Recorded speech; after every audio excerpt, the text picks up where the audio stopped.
All right, how's everybody doing? This is the Comic Samurai. I want to welcome you to my next video, and tonight we're going to be doing another Hidden Gems feature. This is where we look at some comic books that don't get nearly enough attention. We shine a light on them and spread a little love. Let's go ahead and jump right in. First up, we got this Uncanny X-Men number 133, and this is not a hidden gem, but it does tie into my first example. Now this one, everybody knows, is Wolverine's first solo story in the X-Men title. Drawn by John Byrne, written by Chris Claremont, and it is a classic. So remember that one. Next up, we got the Uncanny X-Men number 248. And again, this is not a hidden gem. It does tie into it, though.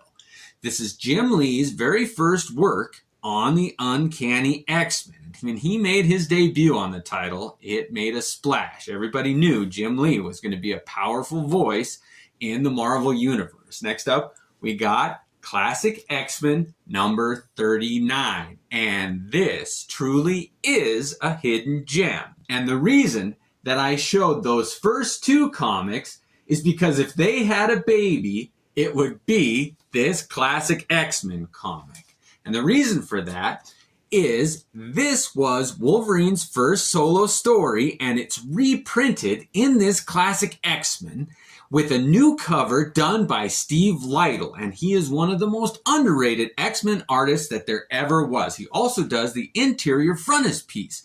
So you get this beautiful reprint of this Classic X-Men story, plus an all-new story in the back done by Jim Lee. And this was his second work on the X-Men title. And this story that is featured in this Classic X-Men one was written by Ann Nocenti, and it definitely has that flavor that she always gave to her writing. But it's got beautiful Jim Lee art, and it was only the second time he ever drew the X-Men, and this one truly is a hidden gem.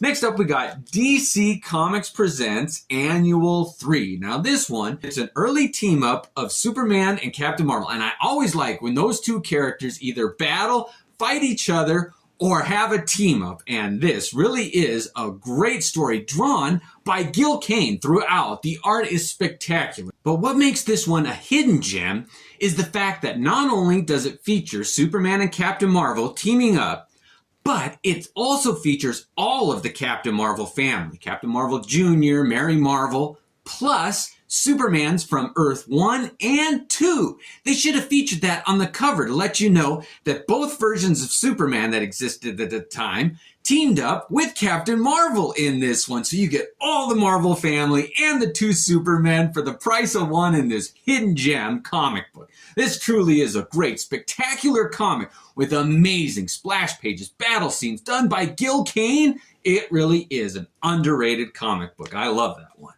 Next up, we got Daredevil number 107. What's exciting about this one is that this features an early appearance of Thanos, and he is a household name now. Everybody knows who he is because of the MCU. But back in the day, this was 1973, right on the cusp of 1974, so 50 years ago, this was an early appearance of Thanos. They hadn't really established his look yet, so he does appear quite different than what we know him to look like. And this one is directly tied to that Avengers number 125, which is an early appearance of Thanos and kind of introduces him to Marvel's Earth's heroes. But in this one here, you get a bit of a cameo with Thanos, and you get Captain Marvel with Daredevil and the Black Widow, a covered button by Jim Starlin. This truly is an underrated comic and an early appearance of Thanos. I think this one flies under the radar. Next up, we got Promethea number 32. Now, this was the final issue of the series, and it was done by J.H. Williams III and Alan Moore. But what makes this one a hidden gem is that it has a gimmick in it, unlike any other that I've ever seen. It was written in a way so that you could read each page, and it's kind of an abstract background. It doesn't really matter which order you read the pages in, and some of the pages are even printed upside down. But if you separate this comic book and lay out each page. They make a giant poster that's two-sided. And I'll put an image up here on the screen of what the two posters look like when you lay it out and connect the pages. But I just thought, what an interesting image of it, almost a map like the chakras that tie into the storyline too. But only Alan Moore could make a gimmick like this, where it's a roadmap of infinity and the galaxy and the universe, and it's all tied together, and it really did wrap up this story in a unique way, and I think it's a hidden gem. Next up, we got Action Comics number 775. And this is a well-known comic, but it is still a hidden gem. It's underrated. It is a beautifully written and drawn comic book. There were two artists that worked on this one, Mankey and Bermejo. I think that's how you pronounce their names, but the cover was done by Tim Bradstreet. And this one exemplifies just what a perfect DC comic from this era is. If you want to read one of the funnest, most inspiring comics that I have ever read and laid my eyes on, it is this comic book here. It tells a story and introduces a new group of superheroes called the Elite, and it was a response to kind of the new style of superhero teams they were coming out with at the time, like the Authority. So it had kind of those archetypical characters, and it's got to see how Superman dealt with them. And it involves the issues of death and whether or not Superman should kill, because these other superhero vigilantes were just killing the people that they considered villains. And this is how Superman dealt with it. And it is truly inspiring. If you have not read this comic book, read it. They've come out with multiple printings, and it exemplifies what a Superman comic book should be. The best comic books are those that inspire us, and that one does it unlike any other. Next up, we got the Incredible Hulk Annual 18. And what a beautiful Kevin Maguire cover here. I do like his images and take on the Defenders. It was truly an underrated team. Now, this one is a hidden gem for two reasons. The first story in this one features art by Travis Trest, and it tells the story of the Hulk and the Thing meeting in a bar, and they have an arm wrestling contest. And all these villains make guest appearances. It's a short little story, but it's humorous. It's beautifully drawn. And who doesn't want to see an over-the-top type arm wrestling contest featuring the Hulk and the Thing? It's a fun one. The second story in this one was drawn by Kevin Maguire, and it kind of does tell the retelling of the formation of the Defenders. And Namor takes over the body of Rick Jones. It's a fun romp, but this is truly a great comic book with great art, great stories. I can't say enough good things about this Hulk Annual 18. Next up, we have a 6-issue limited series, and it's Villains United. Now, this had a direct tie-in to that Infinite Crisis storyline that ran through all of the DC titles at the time. But this was kind of the villains' reaction to that. And it tells the story of two different teams of villains. The cover of this one features the villains put together by Lex Luthor, and there was a couple hundred of them. And they go up against 6 villains who decide not to join Lex Luthor, led by Deadshot and Catman. And Catman is one of the most underrated villains in the DC universe. He's kind of an anti-hero. He reminds me of the Punisher. But it's a great storyline written by Gail Simone, who always writes interesting, believable characters here, and I really think she got her jump start on this series. It features all of those villains, and you get to know them and empathize with them and see their motivations. And it's got beautiful art done by that Eaglesham, I think is his name. But this group of supervillains, led by Catman, had interesting dynamics and relationships and romance and backstabbing and drug use and addiction. It really did deal with some adult themes here. And this one, this issue number 5, features one of the greatest one-on-one battle scenes that I've seen. It's got Catman versus Deadshot, and those two dynamic. It's like they like each other, they hate each other, they fight, they have a power struggle almost, but they understand each other. They're these misunderstood villains in the DC universe, and they decide not to join with Lex, and they have to face the ramification. This series also features the death of many characters. One of the original 6 was the Fiddler, and he gets killed by Deadshot. And so do some other villains that the Secret 6 capture, and Deadshot has no problems executing other villains. It really is shocking to see those deaths. All right, what a great series that one was. Next up, we got Firestorm number 24. Now, Firestorm was one of my favorite heroes in the DC universe. I love his powers and the dichotomy of him and that professor that he shares a mind with.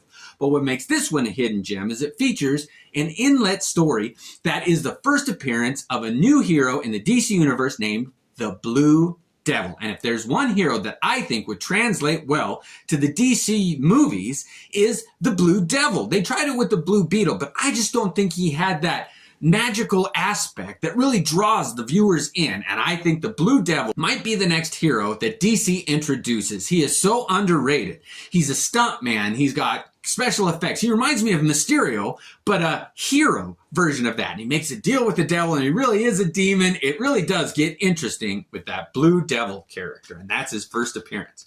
Next up, we got X Factor number 52, and this is a hidden gem. It features a beautiful cover done by Rob Liefeld. I love his take on Sabretooth there, but what really gets me is his iteration of Archangel. I love that version of Warren Worthington III's persona here, and those two going at it on the cover. Now inside they do fight, and it is bloody and gory, and if you want to see what a good fight looked like, it's this one. You get to see how those two handle each other. Archangel with those new wings of his given by Apocalypse fighting Sabretooth. Oh, it is an epic battle, and I think it's underrated. It is bloody.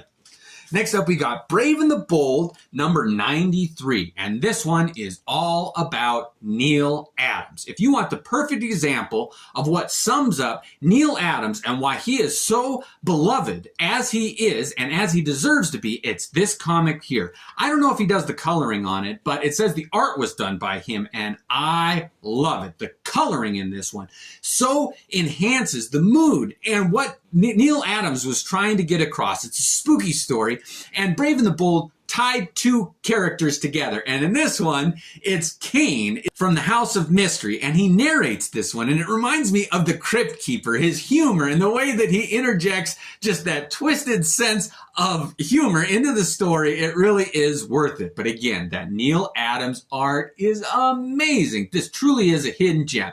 And I gotta point out that the story is introduced with Commissioner Gordon demanding that Batman take a vacation. He's getting burnt out. So he gives him a cruise ticket, and he says, you've got to take a cruise and get out of the country. And I'm like, who did he buy that for when he went to the counter? Make it out to Batman. And then Bruce Wayne shows up for the cruise. So it's like, what kind of a police officer or detective misses that he bought a ticket for Batman, but Bruce Wayne, the billionaire, shows up? It really is just, that's a bit of a continuity error. Like, how did he miss that and not know that Bruce Wayne is Batman? But it is a great story, great art in that one. Truly underrated. Next up, we got Jab number 3. And if you can find this comic book, it is so worth the time and the energy. This comic features the most interesting gimmick that I have ever seen. Mine came with all of these sheets of cardboard here because they took this comic book and each one they shot with an actual bullet. And this one includes the shell of the .22 caliber bullet that they shot this very comic book with. So you get a shell casing there, a .22, and you can see that it has been hit on the firing pin. There you can see the mark there.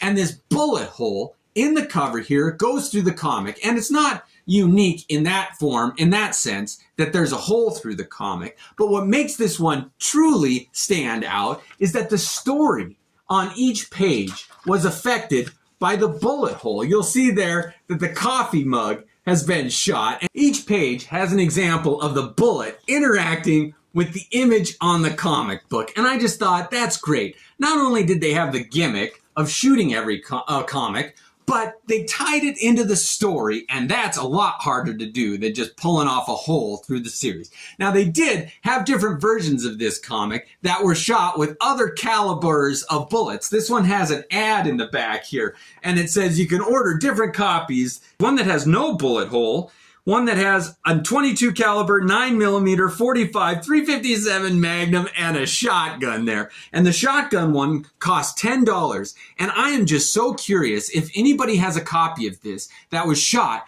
by a different caliber other than a .22, because the ones I've seen have only been the .22 there. But I love the fact that you get a little keepsake that you can put in the comic book and store the shell casing with it. I just thought that's a great example of a gimmick. That's how you do a gimmick right. All right, I always save the best for last, and this one is truly a hidden gem. It's Cloak and Dagger number 9. Now this one features that 25th anniversary border that Marvel Comics put in all of their titles that year. Now this one is a beautiful cover here featuring Cloak, but the inside is what makes it a hidden gem. It's got beautiful art done by the one and only Art Adams. This one came out in the 80s and the printing was done in a unique way then. They don't print comic books like that anymore. If you want an example of what the highest quality comic books that were being put out in the 80s is, get this comic book here. It's not that expensive yet, and every page has unbelievable art done by Art Adams. The coloring on it, the printing process, the smell of the pages, the texture, everything, the pulp quality of it sums up what comic books were like in the 80s, and it's one of my favorites. Truly an underrated gem. Well, thank you for joining me on this Hidden Gems video. These were truly some of my favorites. Let me know what yours are. Thanks again, and have a great night.